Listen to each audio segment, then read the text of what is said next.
Hey everyone, my name is Tommy Motley. I'm a very grateful recovered alcoholic. Hey Tommy. By the grace of God and the changes brought about by working the 12 steps, I haven't had the need to take a drink or a mind-altering drug since July 12th of 2019, and for that I am truly thankful. Come on now. All right. Told I'm supposed to let you know a little bit about me, what it was like, what happened, and what I'm like now. I am from San Angelo, like Johnny said, the San Angelo Solution Group of Alcoholics Anonymous. We are a big book carrying, big book thumping, big book loving. We talk about the solution. We all have problems, and we will talk about them before the meeting and after the meeting.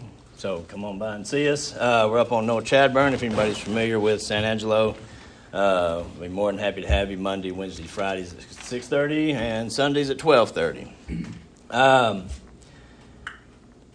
Anybody who knows me knows this is not my jam. I don't like public speaking, but when you're asked to do something for Alcoholics Anonymous, you step up and you do it.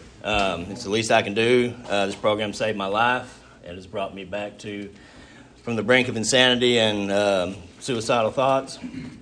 I am truly blessed. I'm from a small town outside of Waco, Texas. Come from a little family. It's me and my sister. My parents are still married. There was no funny business going on in the house, no alcoholism, none of that. My grandmother spoke of my grandfather being an alcoholic, but I never knew the man to be such. And the only stories we ever heard were the funny ones. We didn't hear the tragedy until alcoholism reared its head in our family. I was a normal teenager.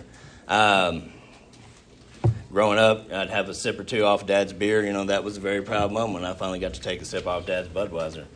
No nonsense happened. Normal stuff. Boosting beers from Dad every now and then, drinking with the friends. Became very, what I consider, like I said, a normal teenager. Sometimes I'd get drunk and puke on your shoes. Sometimes you'd get drunk and puke on my shoes. Nothing major, didn't really, nothing alarming. Captain of the football team, student body president, all that jazz. Had friends, Mr. Popular, whatever you want to call it, but I always felt this hole. I was always, different. And then when I finally discovered that alcohol made me taller, stronger, better looking, I could dance better, it did for me what I couldn't do for myself.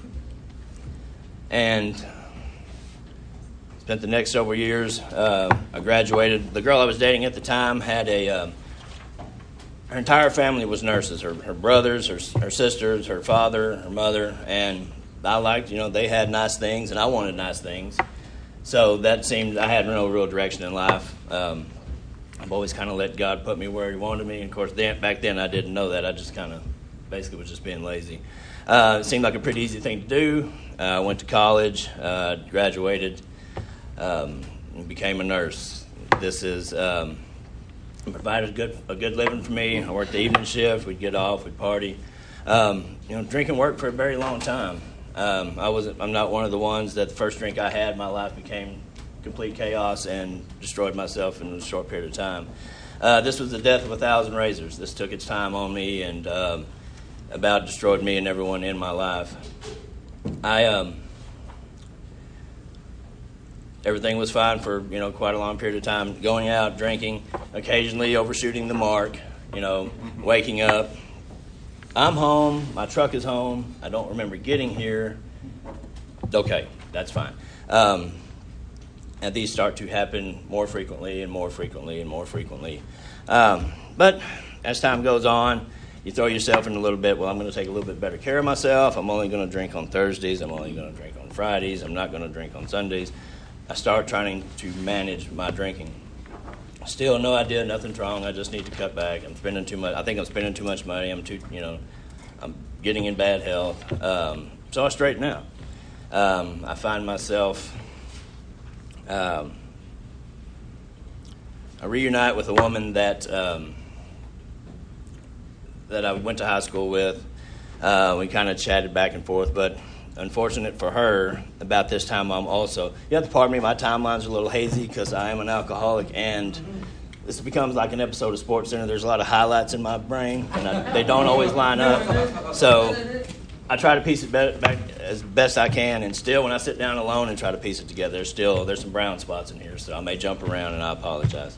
About the time that I connected with my first wife, she had no idea what she was in store for, because as being a nurse, I was around opiates a lot, and I made a crucial mistake, and I took my first opiate. I hope it's okay I speak up. Absolutely. All right. Sorry. I know this is Alcoholics Anonymous, but I do drugs alcoholically, so I qualify. And it did for me what alcohol used to do for me. It made me, was taller, faster, stronger, better looking, and man, could I work on them. Most people, unfortunately, I'm wired differently, and when I take opiates, it's like doing meth, and I was off to the races.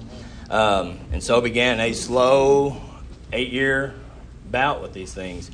I was introduced to my new master, and he told me what to do and how to do it, where I was going to go, what I was going to do for a living. It was my master. It got to the point where, I was befriending people at work, people at other hospitals, nursing homes, whatever I had to do became to get my fix. I was able to hide it for a very, very long time. It got to the point where, there was no more. I had developed quite a little scam when I'd bounced around, always fearing the drug test, and found myself in a little rural nursing home. Mind you, I went from working ERs. I had big plans when I first started nursing. I wanted to be, the ones you see on TV, maybe be an anesthesiologist. Well, when you pick up a nasty pill habit, your college life pretty much, mine took a back seat. So did everything else in my life. So this 8 years pass. Unfortunately, I introduced my wife at that time into my way of life. We had some friends. Of course, you start running with friends who, birds of a feather flock together. And but it was all in the name of a good time. We were, they drank like we did. We did, outside issues like they did. It was, it wasn't a very happy home a lot of times. So what do people of that nature do to fix things? We're going to have a child.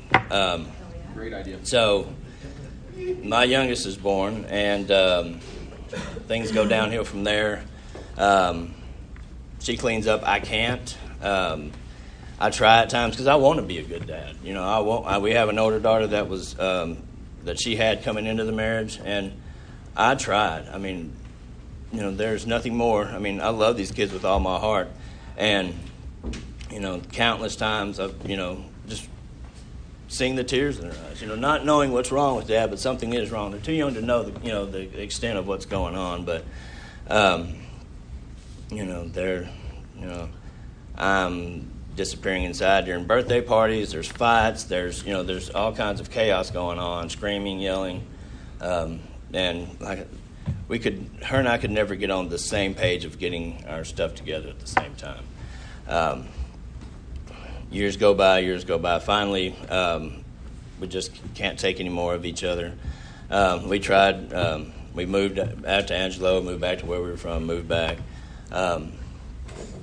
So finally, she's in San Angelo with the children. I'm back where we're from, and I am slowly drinking myself to death over this. And then I get caught stealing narcotics, and I'm talking a bunch. So I'm looking at prison. I'm looking at definitely. I've lost everything. I lost what I know to do for a living, so I can't provide. And I crawl in the bottle. I'm introduced to AA for the first time, and this was probably what, baby? Anyway, it was. It didn't stick. Let's put it that way. The timeline is hazy, like I said, and I did what was asked to do of me. I I gave you a 4-step with some of it on there. Amends, I made the easy ones, and basically it consisted of, I'm sorry, I'll never do this again, I'm going to AA, everything's going to be okay. Let's put this thing back together. And it was a very short time. If you're not doing the deal, this thing doesn't last very long, unfortunately. And the great obsession that I was, anyone could get addicted to opiates. You're off of them now. You can go back. You can drink like a normal man. Opiates was your problem. It's not alcohol. Well, unfortunately, that is not true. I am an alcoholic, and I have lost all power of choice and control. So now I'm back trying to put a marriage together, introduced to Suboxone because the obsession for opiates with alcohol, whatever, it just kept driving me back. I had, luckily for me, the state moves very slow in repealing my license, so I start working again. I have all full intentions to stay clear. I want to try to show them that I can be a nurse without, dipping into the cookie jar. But once again, the obsession kicks in when I least expect it, and I'm loaded again. I'm stealing narcotics again. I end up working in a treatment facility for people like us. And what do? I am one of us, and I'm stealing from us. I'm attending AA meetings, things of that nature. It was quite horrible. I don't. A lot of things in here I'm not proud of, as we all have done. But you know what? I don't regret my past. I use it now, as I can relate to the new person as they come in. That no matter how far down we've gone, we can all come back. So things progress. There's as always more misery. Trying to put our marriage back together, and finally we just dissolved it. So now, for whatever reason, I'm left in charge with 2 children. I'm a weekend alcoholic. I'm managing now to hold it together during the week. I'm going to work. I'm showing up. I'm doing things I'm supposed to do, basketball games. I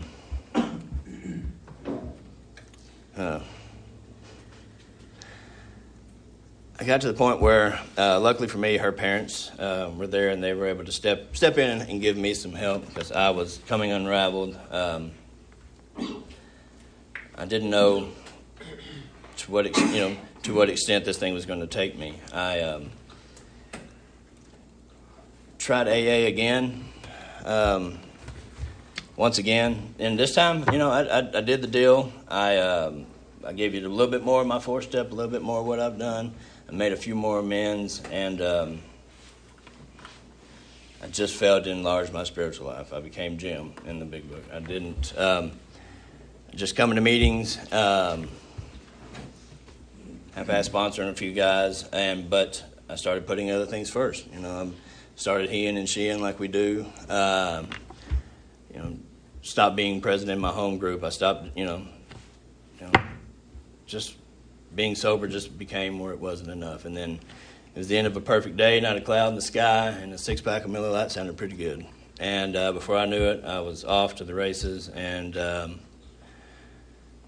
it took 3 long years for me to find my way back. In that time, my girls are still living with me. An incident happens at school. My youngest moves away to where my ex-wife is living currently. My oldest daughter is still living with me and her now husband.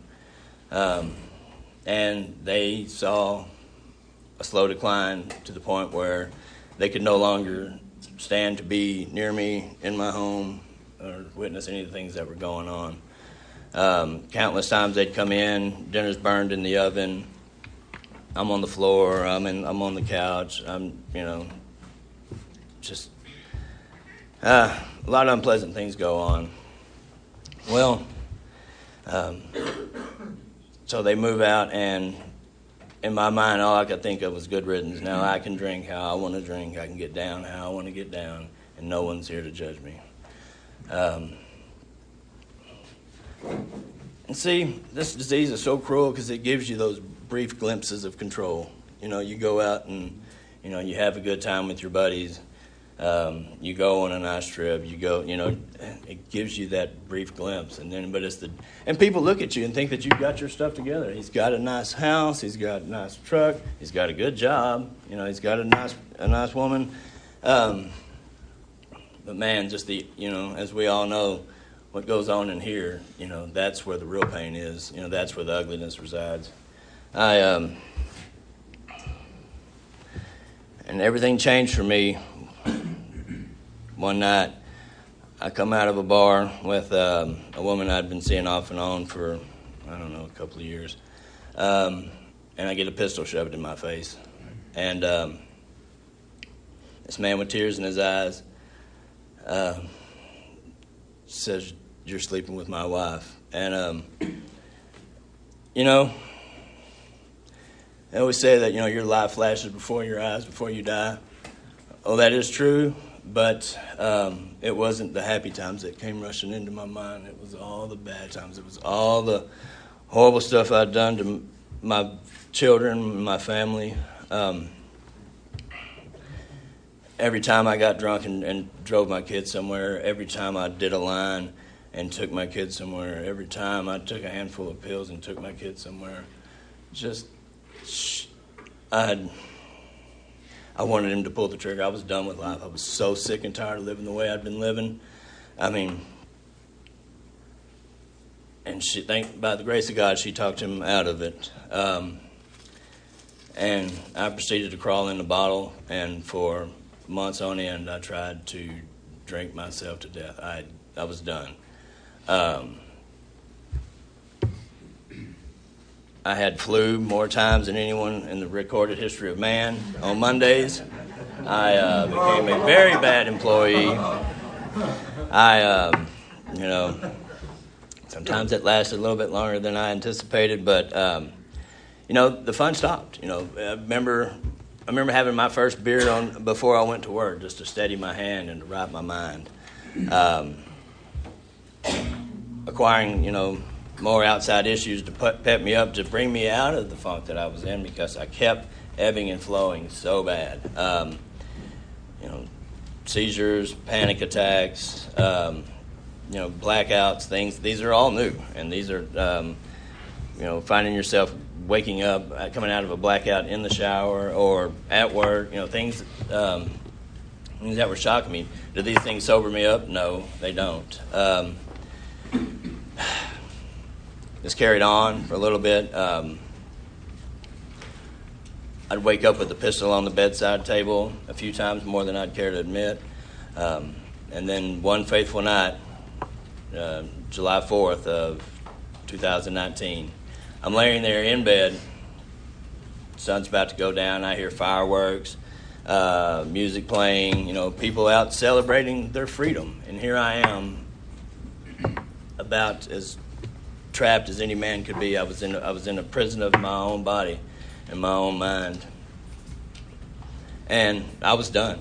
I got the pistol out one more time and just sitting there on the edge of the bed, realizing that here these people are, as free as they can be, celebrating this, and all I want to do is die.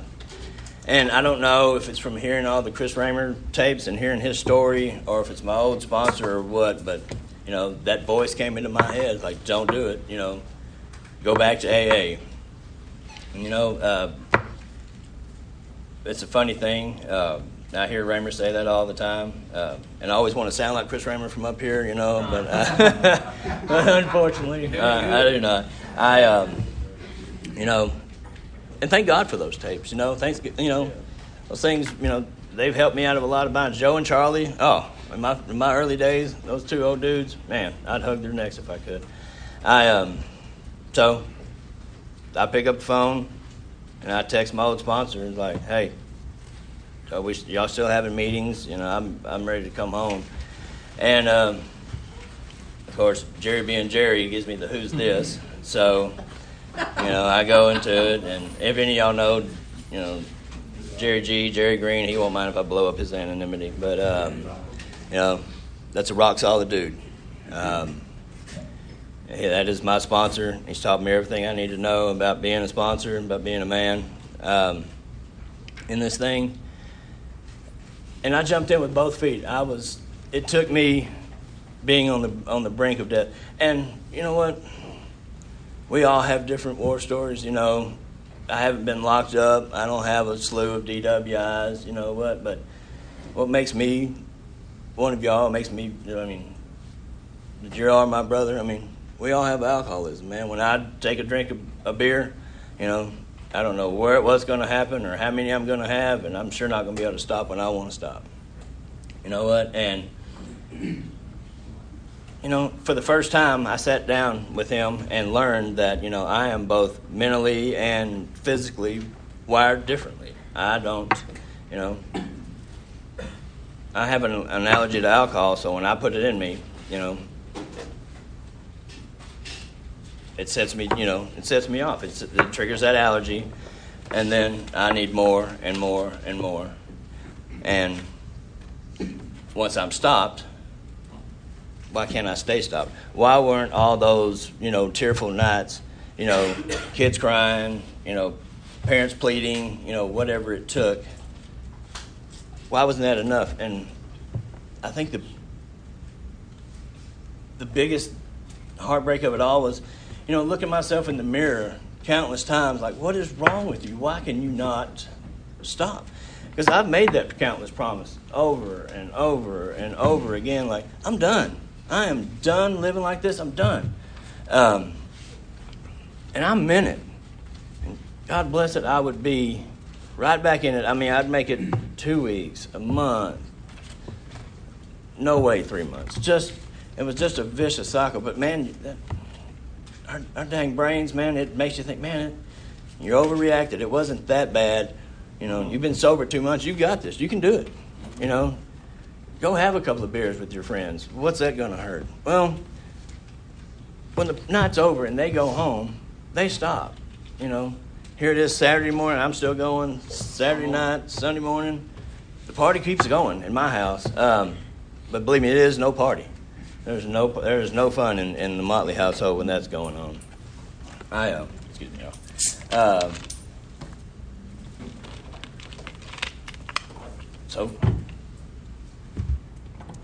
Jerry gets me in the big book, and I learned that I am mentally and physically different than other people. And the difference was this time I admitted it. I know it now. I believe it in my heart of hearts. I know. Unfortunately, when I see the steps on the wall, there's a word scattered all throughout there that gives me a lot of angst, and that's God. Because, see, I'd been to church. I'd taken my family to church, and I'd prayed to God, please, help me stay sober. And in my mind, it didn't work. He turned his back on me, or I was one of the unchosen, whatever it may be. But what I failed to realize is that, God needs a little bit of help from me. He needs me to do a little something. I need to participate in my own recovery. So instead of throwing up Hail Mary prayers, the book teaches me to, I don't need that conception of God that I had this, disdain for. I was able to open my heart and my mind up to this new concept of, God can be, what I want it to be, what I need it to be right now. And what my God, when I started, is so much different than the God I have now. I had such a distrust in religion. Like I said, I was so leery of it, I didn't want anything to do with it. And you know what? We Agnostics is one of the greatest pieces of literature ever written. It was the key to my salvation, because without God, this thing doesn't jive, and I did an honest 4-step this time. I discussed sadly, a son that I'd had out of wedlock that I had turned my back on. I wanted to have nothing to do with. These kind of things had been eating me up. Things I had done in my past. It just, basically what it does, no matter what you have, and you finally get all that out, it is so freeing to not have to carry that burden around, because we've got to get, as we work these steps, we have to get right with ourselves first. I mean, we get right with ourselves, we get right with God, and then start making these honest amends. When I actually started making amends to people I had harmed, I can finally walk with my head high. I can finally go where I used to not. One of the greatest things that's happened from making amends, I got reconnected with my beautiful wife now. For that, I'm thankful. She piled up a lot of hurt people in my past. I'm a user. I will tell you what you need to hear. I will show you what I need you to show you, just so I can get what I need to get. And I wanted to make this right. Like I said, I was done. I was done living that way, and I was able to see this thing work in people's lives. And that's our jobs today. Is we come to these meetings and speak out loud. Be proud of who you are. You know what? Because there's somebody sitting in here, that doesn't have a day, that doesn't know if this thing works, man. And it works in good times and bad. My sponsor walked in to wake up his son the morning of his son was to pick up his year chip, found him dead from an overdose. And Jerry swallowed real hard, and he did what he's taught to do, and he trusted God, and he walked right through it. He's still sober today, and by the grace of God, when something like that happens to me, I want to do that too. This program has done so much. I'm able now to be the son I was meant to be, the father I was meant to be, the husband I was meant to be, the employee I was meant to be, the man I was meant to be. I only serve one master now, and that's my God. He provides for me, and people who knew me from back then, when they hear me speak of God, they're floored. I was that guy. I would argue up and down that God didn't exist, on which bar stool I was sitting on. It depended on which side of the coin I was going to be on. Either he did exist or he didn't exist. I was so, just lost. I was a chameleon back then. Now I was a chronic liar. I would lie for the sake of lying. It would have no self-serving benefit, but I try to practice honesty and loving forgiveness in everything I do. These steps are truly revolutionary. They're life-changing. And I don't know where the young lady went, but if our AA meetings ever get too good, to welcome an alcoholic in that's had a drink, we're doing something wrong. Because that's what we're here for. We are, for us that have found the way out, keep doing the deal and put your hand out. Welcome these new guys, new gals. Jerry always told me, he goes, I don't have to like you to sponsor you. I don't know if he meant that about me, but but he sure does bring that up a lot. But but I've made some great friends in AA. And I've heard some great stories.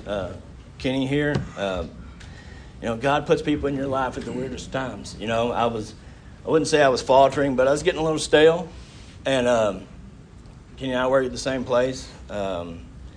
And he asked if I was a friend of Bill W. I don't know if he saw my big book in the front seat or what, but you know what?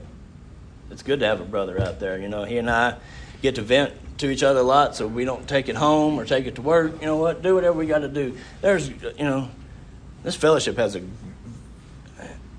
great strength to it, and lean on it at times. When I first came in, my God was very small, and I leaned on you. I leaned on you hard. But and then the cobwebs start to clear, the days start feeling better, and the promises start coming true. Man, when I first started getting a good night's sleep again, man. Now I can maybe get 2 good night's sleep, but but no, just troubled mind, being sober, and just regretting the past. That's all I did. I can't believe, And these amends, especially the ones to my children and my immediate family, other than, mine's a daily amends to them. When they see me, my kids can call me at 3 o'clock in the morning now, and I'm going to answer. And they don't even worry about, they didn't have that. They did not have a dependable dad. And I feel bad for that. I've robbed them. Alcohol is a thief. It steals a lot from us, but man, it has stolen a lot from our families. So now, I do this deal, and they reap the benefits of it. Like I said, they can make that phone call at night. If, God forbid, this thing rears their head in their lives, and and they have the family gene, you know what? Man, it worked for my dad. Why can't it work for me? So if we can ever, if you're ever in San Angelo and you need a good big book thumping meeting, come see us. Like I said, that's what we do. I wouldn't have it any other way. I've walked into a few meetings where it was not that way, and I was shaking and vibrating when I went, and I didn't get that hand out. So I could have easily gone out and ended it there, or said AA doesn't work. All we did was sit around and talk about this guy's weed eater wouldn't start, or he almost drank because his dog pooped in the floor. I've heard it all. I don't know any other way than what's in the book. The program is in the book. We go out of the book, and I'm truly blessed and thankful. I don't have a whole lot more to say. If you're new here, please don't leave before the miracle happens. It will. What does it say? It's revealed to us sometimes quickly, sometimes slowly. That's true. We don't all get the burning bush right away. Stick around; it will catch on fire. But if anything.